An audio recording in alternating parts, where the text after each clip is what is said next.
ಅದೇ ಎಕ್ಸ್ಪೆಕ್ಟ್ ಮಾಡಿದ್ರ ಹೊರಗಡೆ ದೊಡ್ಡ ಫ್ಯಾನ್ ಪೇಜಸ್ ಇರುತ್ತೆ ನಿಮಗೆ ಅವ್ರಿಗೆ ಅಂತ? ಅಂದರೆ ನೀವು ಅವ್ರನ್ನ ನೋಡೋದು, ಅವ್ರು ನಿಮ್ಮನ್ನ ನೋಡೋದು ಅದೆಲ್ಲ ತುಂಬ ಜನ ಅಬ್ಸರ್ವ್ ಮಾಡಿದ್ದಾರೆ. ಈ ಥರ ನೋಡಿ ಎಷ್ಟು ಕ್ಯೂಟ್ ಆಗಿದೆ ಅನ್ನೋದನ್ನೆಲ್ಲ ಟ್ರಾಲ್ ಮಾಡ್ತಾಯಿದ್ರು, ವೈರಲ್ ಆಯಿತು.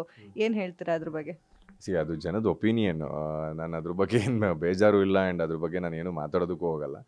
ಆ್ಯಂಡ್ ಬಟ್ ನಮ್ಮಿಬ್ಬರ ಮಧ್ಯೆ ಆ ಥರದ್ದು ಏನು ಇರಲಿಲ್ಲ. And we were just friends ಅಲ್ಲಿ ಹಾಯ್ ಬಾಯ್ ಹೇಳ್ಕೊಂಡು ನಮ್ಮ ಇನ್ಸಿಡೆಂಟ್ಗಳಿಗೆ ನಾವು ಹೆಂಗೆ ಬೇಕೋ ಹಂಗೆ ಬಿಹೇವ್ ಮಾಡಿದ್ದೆ. ನಂಗೆ ಸರ್ಪ್ರೈಸು ಆಗಲಿಲ್ಲ, ಅಂತ ಶಾಕಿಂಗು ಏನಾಗಲಿಲ್ಲ ನಂಗೆ ಅದ್ರ ಬಗ್ಗೆ.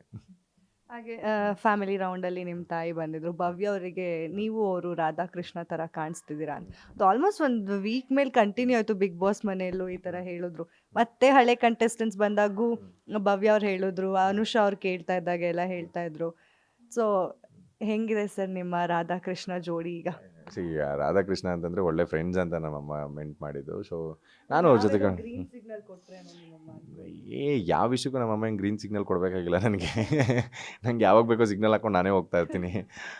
ಸೊ ಈ ವಿಷಯದಲ್ಲಿ ಒಳ್ಳೆ ಫ್ರೆಂಡ್ಸ್ ಆಗಿದ್ದಾರೆ, ಒಳ್ಳೆ ಫ್ರೆಂಡ್ಸ್ ಆಗಿರಿ ಅಂತಲೇ ಹೇಳಿ ಬಂದಿದ್ದು. ಆ್ಯಂಡ್ ಯಾರನ್ನ ಕಾಲು ಎಳಿಬೇಕಲ್ಲ ಮನೇಲಿ, ಅದಕ್ಕೋಸ್ಕರ ಕಾಲು ಎಳಿತಿದ್ರು ಅನ್ನೋದನ್ನು ಬಿಟ್ಟರೆ ನನ್ನ ಭವ್ಯ ಮಧ್ಯೆ ಆ ಥರದ್ದು ಏನಿರಲಿಲ್ಲ.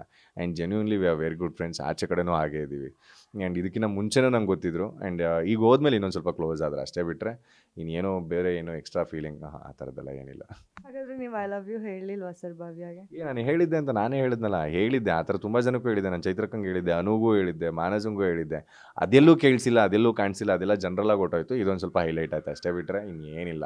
ಆಮೇಲೆ ಇನ್ಯಾವುದೋ ಮಾತು ಯಾವುದೋ ಒಂದು ಹೈಲೈಟ್ ಆಯಿತು ಅಂತ ಬಂತು, ಅದನ್ನು ನಾವು ಬೇರೆ ಏನೋ ಮಾತಾಡ್ತಿದ್ದು, ಅಲ್ಲಿ ಕಟ್ಸ್ ಆ್ಯಂಡ್ ಪೀಸಸ್ ನಿಮಗೆ ಬೇರೆ ಥರ ಕೇಳಿಸಿದೆ ಅಷ್ಟೇ, ಬಿಟ್ಟರೆ ಇನ್ನು ನಾವೇನೋ ಎಕ್ಸ್ಟ್ರಾ ಅವಳಿಗೆ ಫೀಲಿಂಗ್ ಕೊಡಬೇಕು ಅನ್ನೋದಾಗಿದ್ದು ನಾನು ಜೆನ್ಯೂನಾಗೆ ತೋರಿಸ್ತಿದ್ದೆ, ಎಲ್ಲರ ಮುಂದೆನೂ ಎಕ್ಸ್ಪ್ರೆಸ್ ಮಾಡ್ತಾಯಿದ್ದೆ. ಅದೇನು ನನಗೇನು ಭಯನೋ ಇಲ್ಲ ಜನಕ್ಕೆ ಗೊತ್ತಾಗಬಾರ್ದು ಅನ್ನೋ ಐಡೆಂಟ್ ಸೀಕೋ ನನಗೇನೂ ಇರಲಿಲ್ಲ. ಹಾಗಾದರೆ ತ್ರಿವಿಕ್ರಮ್ ಅವ್ರಿಗೆ ಗರ್ಲ್ ಫ್ರೆಂಡ್ ಇಲ್ಲ, ಅವ್ರ ಭವ್ಯಾನ ಫ್ರೆಂಡಾಗೇ ನೋಡ್ತಾ ಇದ್ದಾರೆ. ಪಾಪ ನಿಮಗೆ ಫ್ಯಾನ್ಸ್ ಇದ್ದಾರೆ ಸರ್, ಹುಡುಗಿರಿಗೆಲ್ಲ ಹಾರ್ಟ್ ಬ್ರೇಕ್ ಮಾಡಿದ್ರಿ ನೀವು, ಅದರಲ್ಲಿ ನಾನು ಒಬ್ಳೇನೆ.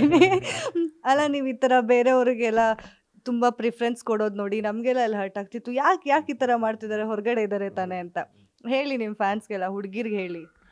ಹುಡುಗಿರಿನ ಯಾವಾಗಲೂ ನನ್ನ ಇಷ್ಟಪಟ್ಟಿದ್ದಾರೆ. ಆ್ಯಂಡ್ ನನ್ನ ಸೀರಿಯಲ್ಸ್ಗಳನ್ನ ಇಷ್ಟಪಟ್ಟಿದ್ದಾರೆ, ನನ್ನ ಪ್ರಾಜೆಕ್ಟ್ಗಳನ್ನ ಇಷ್ಟಪಡ್ತಿರ್ತಾರೆ. ಸೊ ಇನ್ನೂ ನಾನು ಮಾಡೋ ಪ್ರಾಜೆಕ್ಟ್ಗಳನ್ನೆಲ್ಲ ಇಷ್ಟಪಡ್ತಾರೆ. ಅಷ್ಟು ಈಸಿಯಾಗಿ ನಾನು ಯಾರಿಗೂ ಕಮಿಟ್ ಆಗಿಲ್ಲ, ಡೋಂಟ್ ವರಿ. ಹಾಗಾದರೆ ಅಪ್ಲಿಕೇಶನ್ ಹಾಕ್ಬೋದು, ನಂದು ಒಂದು ಇರಲಿ ಅಂತ ಕೇಳ್ತಾ ಇದ್ದೀನಿ ಸರ್. ಹೆಂಗಿರ್ಬೇಕು ನಿಮಗೆ ಮದುವೆ ಆಗೋ ಹುಡುಗಿ, ಗರ್ಲ್ ಫ್ರೆಂಡ್ ಆಗಿರ್ಬೋದು ಅಂದರೆ? ಇಷ್ಟೋ ತನಕ ಅದನ್ನೇ ಹೇಳ್ತಾ ಇದ್ದೆ, ಅಂದರೆ ನನ್ನ ಲೈಫ್ ಸೆಟ್ ಆಗಿಬಿಡಲಿ, ಆಮೇಲೆ ಪಾರ್ಟ್ನರ್ ಡಿಸೈಡ್ ಮಾಡೋಣ ಅಂತಿದ್ದೀನಿ. ಸೊ ಈಗ